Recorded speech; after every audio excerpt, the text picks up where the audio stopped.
नमस्कार, मैं Om Krishna Mishra, chemistry faculty, star PMT tutorial. सर्वप्रथम 10th का रिजल्ट आया बोर्ड का, सीबीएसई बोर्ड में स्टूडेंट्स ने न्यू एजुकेशन पॉलिसी और तमाम सारे चेंजेस के बावजूद बहुत बेहतरीन प्रदर्शन किया है। जिन छात्रों ने आशातीत प्रदर्शन किया है उनको ढेर सारी शुभकामनाएं। इस पॉलिसी के तहत सरकार, शिक्षाविद और तमाम सारी संस्तुतियों ने एक अवसर दिया था कि ऐसे छात्र जो प्रथम प्रयास में बहुत अच्छे अंक अर्जित नहीं कर पा रहे हैं उनको दूसरे प्रयास के लिए भी एक अवसर दिया जाएगा। तो ऐसे छात्र जिनके मार्क्स कुछ कम हैं वो सेकंड अटेम्प्ट ट्राई करेंगे और निश्चित रूप से उनकी भी परफॉर्मेंस बहुत बेहतरीन हो जाएगी। स्टार के फाउंडेशन बैच की अगर परफॉर्मेंस देखें तो मैं आह्लादित हूं। बहुत ही शानदार प्रदर्शन किया है। मोहम्मद सादाब ने 97%, पलक गुप्ता ने 96%, श्रेयांश ने 94%, तान्या त्रिपाठी ने 92%, अनुश्री शाही ने 90%।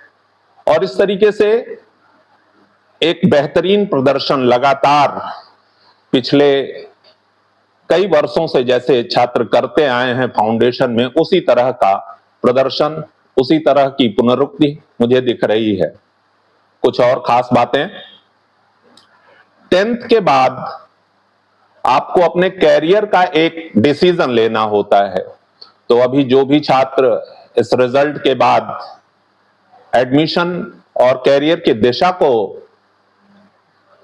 फिक्स करने जा रहे हैं उनको पर्याप्त समय लेना चाहिए।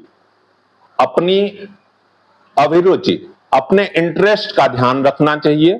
साथ ही समसामयिक व्यवहारिक परिस्थितियों का भी ध्यान रखना चाहिए।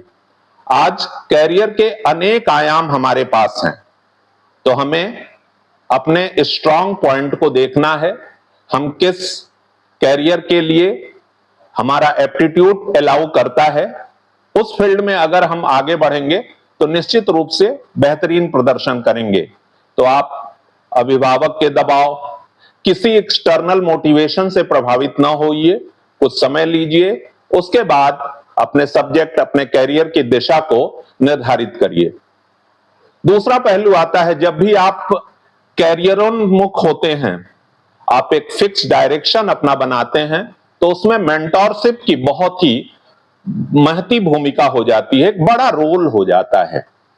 तो आज के समय में हम नकार नहीं सकते, कोचिंग न चाहते हुए भी एक कैरियर की दिशा में आवश्यक भूमिका अदा कर रही हैं।